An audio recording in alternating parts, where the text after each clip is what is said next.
Um, so we did an analysis of the poem "Listen, Mr. Oxford Don" by the poet John Agard, we think, is the way you pronounce his name. And this is the poem. You've probably seen it before, so we'll just skip on. So the poem consists of 6 stanzas and 2 choruses. I analyzed the end rhyme, and I found out that there's no, obvious, yeah, there's no obvious rhythm. It doesn't rhyme all the way through in the same way. Um, so that was, it's an odd poem because there is sort of a rhythm, but when you analyze the rhythm, there is really none.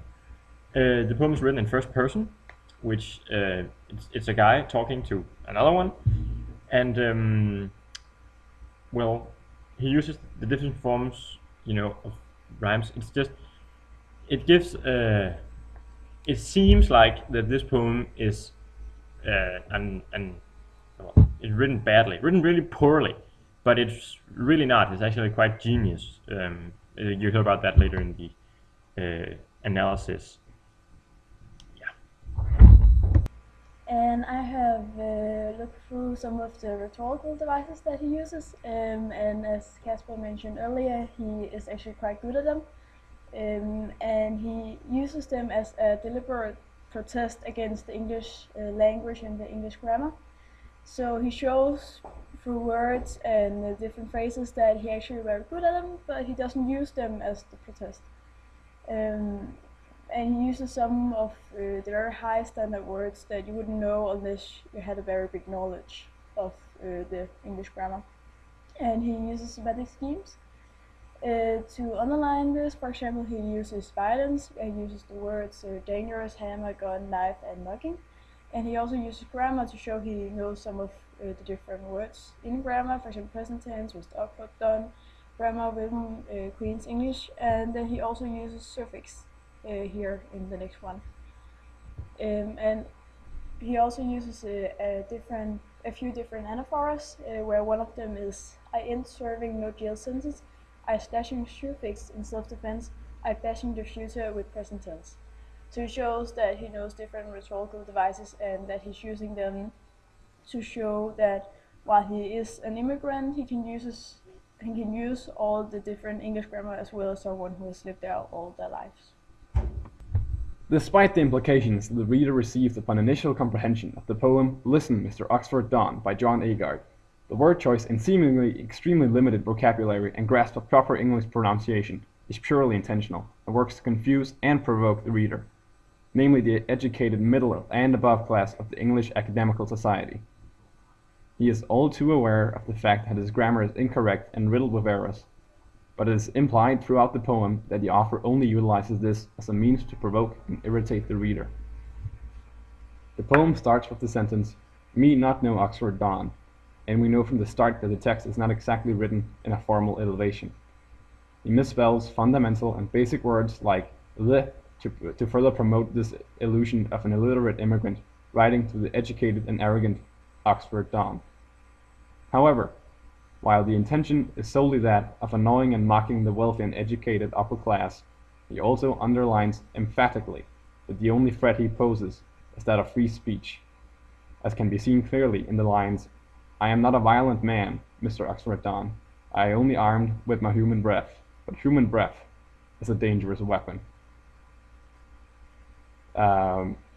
It is very important to note that the final sentence of this segment is in perfect English, underlining the fact that this is his primary point of the text, that of the power of free speech, and that he can also write in perfectly normal and correct English.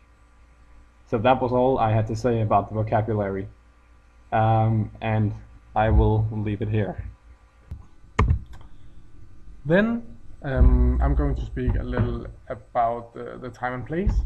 And there's not really any time and place in the story, but the immigrant is speaking to Mr. Oxford Don, and as you know, Oxford is situated in London, but it can just be a reference to a very high-ranked and admired person.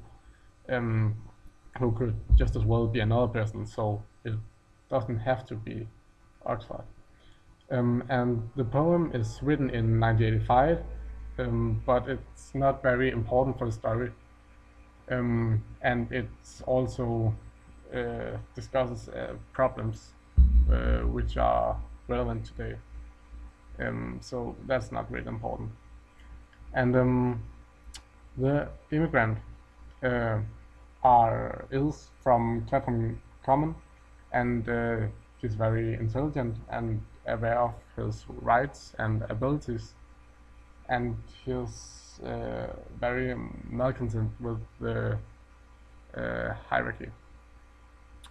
And the themes in the story is are immigration and, as I said before, the hierarchy, and maybe the use of language, because he says something about that his language is just as good as the Queen's, and elitism, because the Oxford Don rules everything, and the immigrants can't have a say in anything.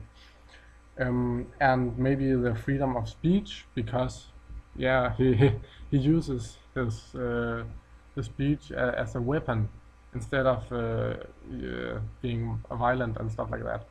And at last, prejudices, because maybe a lot of Englishmen think that immigrants are some stupid children, and they can't do anything right, but they can. So that's it for now.